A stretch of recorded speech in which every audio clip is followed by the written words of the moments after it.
A good reader is a good speaker. Let's enhance reading skills in children through story reading. Thanks for your like. Subscribe to stay connected. One day, the four friends, a lion, a fox, a jackal and a wolf, went for hunting. On their way, they saw a camel and thought of having the fresh flesh of the camel.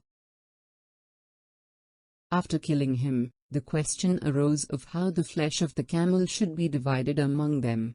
The lion, the leader of the group, said, "Friends, a quarter is for me." On hearing this, the other animals skinned it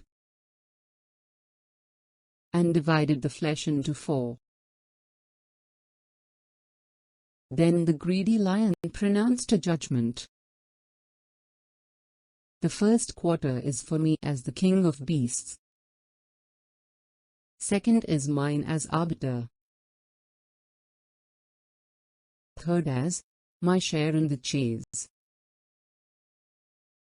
And fourth as I would like to see which of you will dare to have it." "Humphrey," grumbled the fox, and other looked at the face of each other and walked away with their tail between their legs.